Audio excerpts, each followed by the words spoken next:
So, Apple's iPhone 17 series is inching closer to its big debut, with launch expected next month. While Apple hasn't officially confirmed the rumored September 9th announcement, the leaks just keep pouring in. The latest reveal comes from popular casemaker DBrand, which has gone ahead and listed images of its upcoming tank case for the iPhone 17 Pro, effectively giving us an early look at Apple's next flagship design.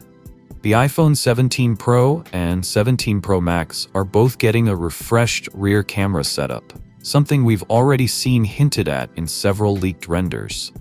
But when case manufacturers like DBrand start publishing designs, it usually means they've had access to precise dimensions well ahead of launch.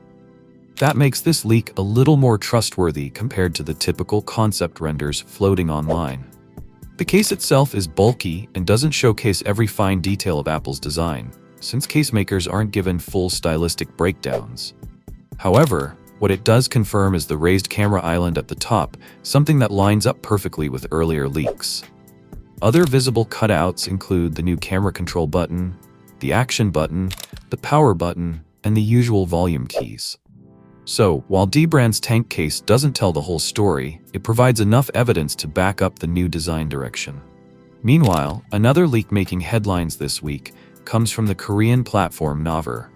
An account known as U1122, which regularly compiles Apple-related rumors, has shared what appear to be internal design images of the iPhone 17 Pro Max. The standout detail here is the battery. The leaked images show that Apple might be using a metal-covered battery inside the iPhone 17 Pro Max, something already seen in the iPhone 16 Pro. The benefit of this design is improved heat dissipation, which becomes increasingly important as Apple continues to push performance. Interestingly, two types of batteries are rumored. An L-shaped one for models that still include a physical SIM card tray, and a more rectangular version for eSIM-only variants, such as those sold in the United States. The leaked internal design also shows the expected larger camera bump, the placement of Apple's MagSafe charging system, and the USB-C charging port. So, what do you guys think about the iPhone 17 series? Let me know your thoughts in the comments down below. And as always, I will see you guys in my next video.